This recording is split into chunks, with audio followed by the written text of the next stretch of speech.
দুজন মানুষের ভিডিও দেখলাম। তো দুজন মানুষের ভিডিও দেখে আমার দুইটা বিষয় মাথায় আসলো। আমার আসলে আজকে এই ভিডিও ছাড়ার কোনো ইন্টেনশন ছিল না, তো এই ভিডিও দুটা দেখা মনে হলো যে আসলে একটু কথা বলে আপনাদের সাথে একটু শেয়ার করি। যেটা হচ্ছে, একটা প্রবাদ আছে যে পড়লো কথা হাটের মাঝে, যার কথা তার গায়ে বাজে। বুঝছেন, এটা হলো একটা বিষয়। এটা যারা বোঝার তারা বুঝে গেছেন আমি আসলে কাকে মিন করছি বা কি মিন করছি।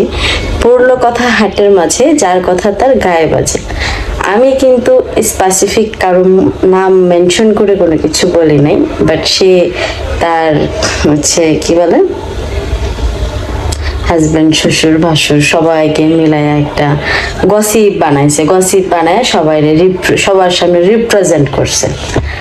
যাই হোক, এটা যার যার ব্যক্তিগত বিষয়। ভাই, আমি যদি কাউকে নিয়ে বলে থাকি, সে আমার বাপ ভাইদের নিয়ে বলছি, আমার বাপ, আমার চাচা, আমার ভাই ব্রাদার, তাদেরকে নিয়ে বলছি। কিন্তু ওই যে কিছু মানুষ আছে না যে আলগা ধরন ধরে, মানে এই যে আমাদের ফ্যামিলির কন্ট্রোভার্সিটা যে কারণে সোশ্যাল মিডিয়াতে আসছে, এই যে আলগা ধরন ধরে, এই আলগা ধরন ধরে দেখে হচ্ছে এই ব্যক্তিগত বিষয়গুলো সোশ্যাল মিডিয়াতে আসছে।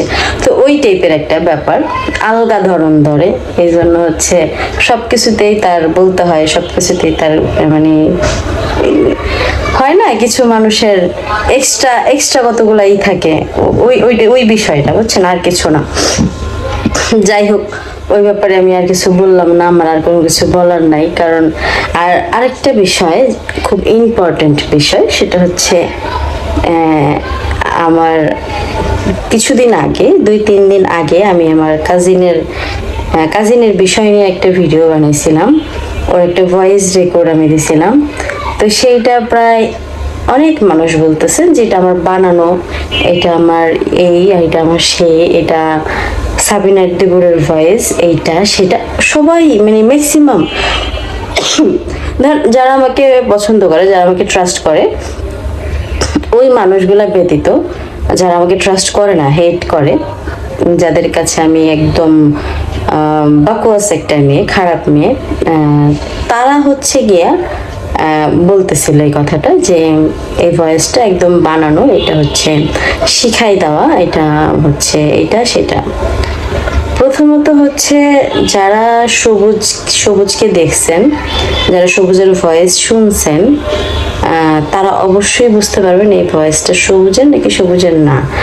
আর এটা ক্লিয়ারলি শোনা যায় না এই জন্য, ও কিন্তু একটা কারখানায় কাজ করে, সে যেখানে সেলাই মেশিন চালায়, অনেক সেলাই মেশিন চলতেছিল, যার জন্য ওর ভয়েসটা একদম ক্লিয়ার ছিল না।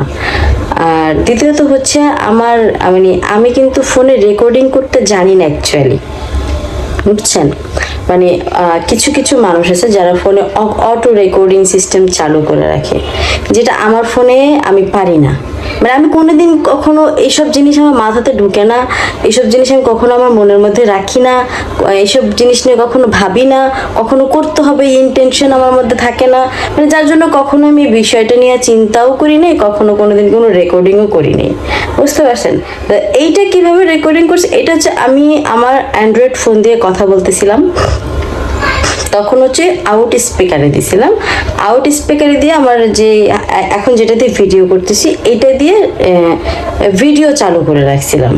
আমি কিন্তু রেকর্ডিংও মানে কোথায় আছে খুঁজে বের করতে পারি না, এই জন্য হচ্ছে এটা আমি করতে পারি নাই। আর যদি হয়তো আমি অটো রেকর্ডিং চালু করে রাখতে পারতাম, তাহলে হচ্ছে মনে করেন ওই 2 জায়গার ভয়েসই ক্লিয়ার শোনা যেত। অটো মানে কল রেকর্ডিং এর এটা একটা সুবিধা, বাট আমারটা তো ভিডিও করা, মানে এক ফোন দিয়ে কথা বলছি, আরেক ফোন দিয়ে ভিডিও করছি, সেই জন্য হচ্ছে গিয়া আপনার ক্লিয়ার ছিল না কথাগুলা। আমারটা ক্লিয়ার থাকলো, আমি তো সামনে থেকে কথা বলতেছি, আমারটা তো ক্লিয়ার আসবেই, ওইখান থেকে ওই কথাটা ক্লিয়ার আসেনি। এটা হলো একটা বিষয়। আর দ্বিতীয় বিষয় হলো, ও টাকা নিয়ে কাজ করছে, এটাও নিজের মুখেই স্বীকার করছে। প্লাস হচ্ছে কে মা আর হলো সারাফাত আসছে, আছে তারা দেয় নাই,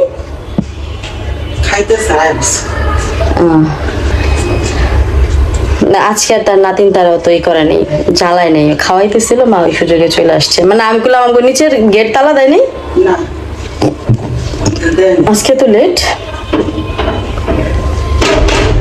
আচ্ছা, যেটাই হোক, আমি যেটা বলতেছিলাম সেই কথায় আসি। সেটা হলো এই জন্য হচ্ছে কি আপনার ওই এটা ও স্বীকার করছে, এক। আর দুই হচ্ছে যিনি টাকা দিছে তিনিও স্বীকার করছে তার ভিডিওতে, বুঝতে পারছেন? সুতরাং এটা আপনারা যারাই বলতেছেন যে এটা বানোয়াট, এটা বানানো, মানে তারা হচ্ছে ওই যে মহিলা টাকা দিছে সেই মহিলা নিজেই হচ্ছে গিয়ে কত প্রুফ দেখাইতেছে আজেইরা। ঠিক আছে, এইসবের আমি আসলে এইসব ম্যাটারই করি না, আমার লাইফে এইসব ম্যাটার করে না। কে কারে টাকা দিয়ে কি বলাইলো, কে কারে টাকা দিয়ে কি করলো, এইসব আমার আমার যায় আসে না। আমি এটাই বিশ্বাস করি যে টাকার জন্য আমারে বিক্রি করছে, সে টাকার জন্য তার নিজের মা বোনকেও বিক্রি করতে পারে। এটা নিয়ে আমার কোনো নেই, আক্ষেপ নেই ভাই। যে যা খুশি করুক, যেমনে খুশি করুক, কিছু যায় আসে না। ঠিক আছে, নিজের মানুষই নিজের না, এটা তো চাস্তো ভাই, ওইসব কোনো বিষয় না। গেল এক, দুই। আর তৃতীয়ত হচ্ছে যে বিষয়টা, সেটা হচ্ছে আমার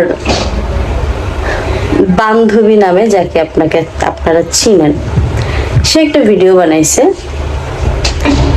রিমু ভাবির কথা আমি বলতেছি।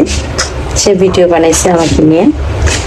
এটা হচ্ছে আমি এই যে এতদিন ধরে এত কিছু আপনারা প্রশ্ন করতেছেন, বা সে তার জায়গা থেকে এত কথা বলতেছে, আমি কেন কোনো কথা বলি নাই জানেন? শুধুমাত্র একটা কারণে, যে আমি যদি একটা কথা বলি সাথে সাথে এটা নিয়ে ভিডিও বানানো হয়ে যাবে। সত্যি কথা, আমি এই জন্য শুধুমাত্র কোনো কথা বলি নাই, বা আমার মনে হয়নি যে আসলে বলা প্রয়োজন। এটা হচ্ছে প্রথম কথা। আর দ্বিতীয় কথা, আমি কখনো হয়তো বলতামও না যদি আমার গতকালকে ভাইয়া প্রশ্ন না করতো, তাহলে হয়তো আমি বলতামও না। গেল। আর তৃতীয়ত হচ্ছে, আমি যেটা মেন করছি সেটা তারা জাস্ট ইগনোর করছে। আমি যেটা মেন করে কথাগুলো বলছি সেই বিষয়টাকে তারা জাস্ট ইগনোর করছে। আমি তাদেরকে এইটা বোঝানোর চেষ্টা করছি যে আমি যে মুহূর্তটাতে অসুস্থ ছিলাম, একটা মেয়ে তার মেন্টাল কন্ডিশন কিরকম হইলে সে সুইসাইড করার মতন সিদ্ধান্ত নিতে পারে, কতটা আনস্টেবল হইলে। তাহলে সে যেহেতু নিজেকে আমার বান্ধবী বলে স্বীকার করে, আমি যেহেতু তাকে এত পছন্দ করি, তার তো আসলে তার ওই নৈতিক দায়িত্ব থেকে উচিত ছিল আমাকে একটা কল দেয়া। সে অসুস্থ সেটা আমিও জানি, সে তার শারীরিক কন্ডিশন কিরকম সেটা আমিও জানি। আমি জাস্ট এইটা মেন করছি, সে যেহেতু আমার এই বিষয়টা নিয়ে ভিডিও বানাইতে পারছে, সে কি আমাকে ফোন করে 1 মিনিট কথা বলতে পারে নাই? চাইলেই বলতে পারতো, সে বলে নাই, তার ইচ্ছে হয় নাই, তার মনে চায় নাই, তার ইগো কাজ করছে। প্রত্যেকটা মানুষের ইগো আছে। এইটা কেন ভাবতে হবে যে লবণ মরিচ দিয়ে ভাত খাবে, বাইরে আসলে কেউ বুঝবে না, এই জন্য তার ইগোর ভ্যালু আছে, আর আমি মাছ দিয়ে ভাত খাই এই জন্য আমার ইগোর ভ্যালু নাই? প্রত্যেকটা মানুষের ইগো আছে, প্রত্যেকটা মানুষের ইগোর ভ্যালু তার তার নিজের কাছে আছে। হ্যাঁ, উনি যেটা বললো যে উনি আমার উপরে কি জন্য রাগ হয়েছে, আমি তাকে এমন মানে সারাবাদ শরীফাকে নিয়ে এমন ভাবে চলে গেছি, সেটা তার ভালো লাগে। অ্যাট দ্য সেম টাইম তারেও ওই সময় ওই জায়গায় দেখে আমার ভালো লাগে নাই, কারণ আমি যখন তাকে ফোন করছিলাম আমার মন খারাপের সময়, আমি তখন তার খুব খুব করে চাইছিলাম। আমার কাছে এমন না যে ইয়াসমিন আপা ছিল না, তারা যাকে ব্লেম করতেছে যে ওই মানুষটা আমার লাইফে আসার পর আমি পরিবর্তন হয়ে গেছি, ওই মানুষটা কিন্তু ঘরের মধ্যে ছিল, কিন্তু ওই মানুষটাকে বাদ দিয়েও আমি তাকেই ফোন দিছি, কারণ আমার ওই সময়টাতে তাকেই প্রয়োজন ছিল। হ্যাঁ, এই জন্য আমি তাকে বলছিলাম মাঠের সামনে আসেন, আমরা একটু বসে বসে কথা বলে বাতাস খাই। আমার একটু বাইরের বাতাসের প্রয়োজন ছিল, বিকজ অফ আমি অনেক ডিপ্রেশনের মধ্যে ছিলাম। সে আসে নাই, যে কোনো কারণবশত সে আসে নাই, সে আসতে পারে নাই, তার শারীরিক কন্ডিশন এরকম ছিল না। আমার কথা হচ্ছে যখন আপনি আসছেন, সেটা হোক রাত 9টা, হোক রাত 10টা, হোক রাত 11টা, যখন আপনি আসছেন তখন তো অ্যাটলিস্ট আমাকে একটা মেসেজ বা ফোন দিতে পারতেন যে শারমিন তখন তুমি বলছিলে আমি তো আসতে পারি নাই, এখন আমি আসতেছি, তুমি কি আসবা? আমি জাস্ট এতটুকু এক্সপেক্ট করছি। বাট সেই এক্সপেকটেশনটাও কেউ মানে রেসপেক্ট করেনি, সেটাকেও রেসপেক্ট করেনি, সেটাকেও সে মানে মনে করছে যে ধর কি। হ্যাঁ, আমার প্রয়োজনটাকে যদি কেউ এত ছোট করে দেখতে পারে, তাহলে আমি আমি এটা মেনে করছি, ঠিক আছে। আমার প্রয়োজনটা মানে সবার কাছে, প্রত্যেকটা মানুষের কাছে কেন এত ছোট? আমার পরিবার অনেক বড়, এটা ঠিক আছে, কিন্তু আমার প্রয়োজনে আমার পাশে কে থাকে? কেউ থাকে না। আর যে মানুষটার কথা উল্লেখ করা হয়েছে যে ওই মানুষটা আমার লাইফে আসার পর আমি পরিবর্তন হয়ে গেছি, এটা ভুল ধারণা, এটা সম্পূর্ণ ভুল ধারণা। এই মানুষটা আমাকে অনেক বেশি সময় দিছে, এই মানুষটা তার বাচ্চাকে যেভাবে ট্রিট করে সেইভাবে আমাকে ট্রিট করছে। সে আমার লাইফে আমার মায়ের ভূমিকা পালন করছে। একজন মা তার সন্তানের জন্য যে ভূমিকাগুলো রাখে, এই মানুষটা আমার লাইফে ঠিক সেই ভূমিকাগুলো পালন করছে। সকালবেলা আমি যখন ঘুম থেকে উঠতাম, মানে আমি ওঠার আগে সে আমার রুমে আসতো, আইসা আমার জন্য খাবার রেডি করতো, দেন আমাকে ঘুম থেকে ডাকতো, ডাইকা উঠাইতো, বলতো খাওয়া দাওয়া করে প্রয়োজন আবার ঘুমা। যেটা আমার মাও সবসময় করেনি। হ্যাঁ, অবশ্যই মার তুলনা মাই, জন্মদাত্রী মার তুলনা এই পৃথিবীতে কেউ হইতে পারে না। তবে আমার এই বাসার মধ্যে মানে হয় না একটা সাহারা, সে একদম মায়ের মতন করে আমাকে সাহারা দিয়ে রাখছে। দুপুরবেলা আমি খাইছি কিনা সেটা সে খবর নিছে, যদি না খায় থাকি তাহলে সে হয় আমাকে হোটেলে নিয়ে গিয়ে খাওয়াইছে, না হয় যদি তার ঘরে খাবার থেকে সেটা খাওয়াইছে। তা না হইলে সে আমাকে ফোর্স করতো রান্না করার জন্য, সে সমস্ত কিছু কুইটা বাইটা দিত যে আমি সবকিছু রেডি করে দিচ্ছি, তুমি জাস্ট রান্না করে খাওয়া দাওয়া করো। এই যে যে এইগুলা দায়িত্ববোধ গুলা বা এই যে যে ভালোবাসা গুলা সে দেখাইছে, এইটা আমাকে অনেক বেশি নাড়া দিয়েছে আমার ভিতরে, যে আসলে একজন মানুষকে কতটা ভালোবাসলে এইভাবে তার টেক কেয়ার করতে পারে। দ্যাটস ইট, অন্য কিছু না। আর আমার মানে আমার তার প্রতি এই যে যে খারাপ লাগাটা তৈরি হয়েছে, আমি তার বাসায় যাই নাই, বা আদৌ ভবিষ্যতে আমি যাবো কিনা আমি জানি না, কারণ তার ভিতরে সেই গিলটি ফিলটা নাই। আমি আজকেও যে ভিডিওটা দেখছি সেটার মধ্যে আমি তার কোনো গিলটি ফিল দেখি নাই, যে সে আমার এমন একটা পরিস্থিতিতে সে যে আমাকে ফোন করে নাই সেটা নিয়ে তার ভিতরে কোনো গিলটি ফিল নাই। তাহলে যার ভিতরে গিলটি ফিল নাই, অপরাধ বোধ যার ভিতরে কাজ করে না, তার কাছে যাওয়ার তো প্রশ্নই আসে না। আমি এমন একজন মানুষ যে আমার নিজের দিক থেকে কখনো কোনোদিন কারোর সাথে সম্পর্ক নষ্ট করি না।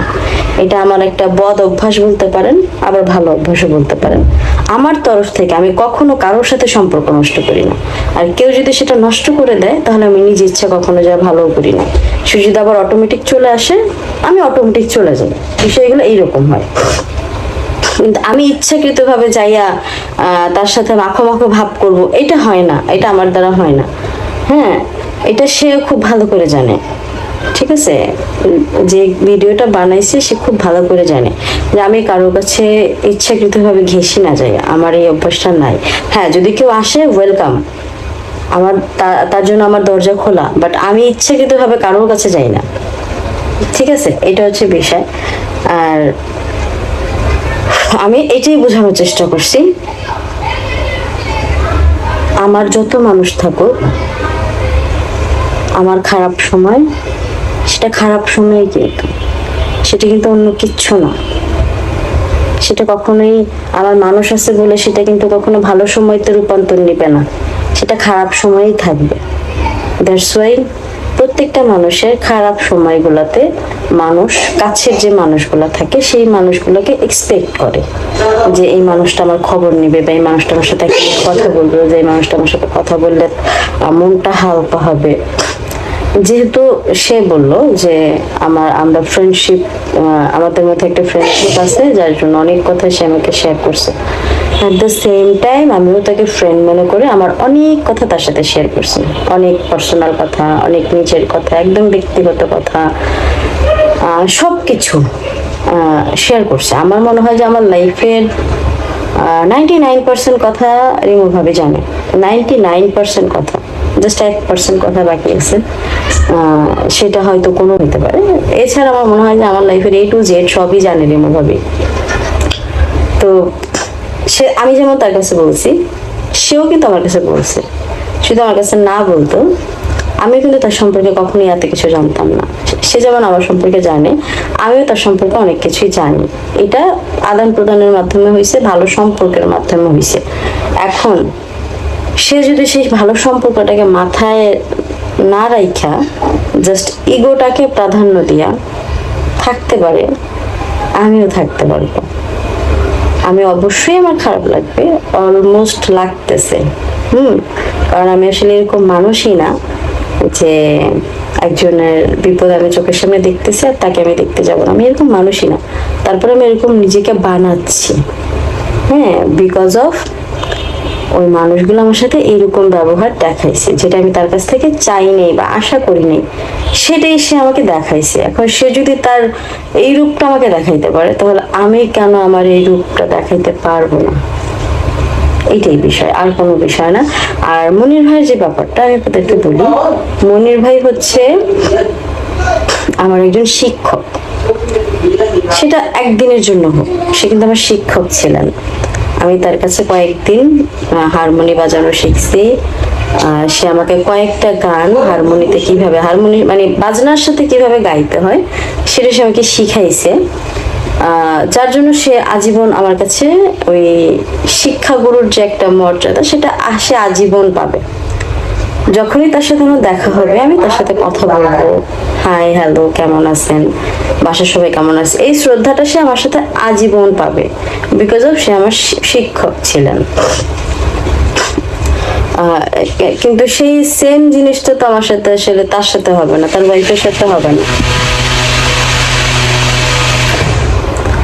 তার ওয়াইফের সাথে হবে না। তার কারণ হচ্ছে তার ওয়াইফ আমাকে বান্ধবীর দরজা দিছে, শিক্ষিকার দরজা না, দ্যাটস ওয়াই হবে না। সো এতটুকুই বলার ছিল। সবাই ভালো থাকবেন, সুস্থ থাকবেন।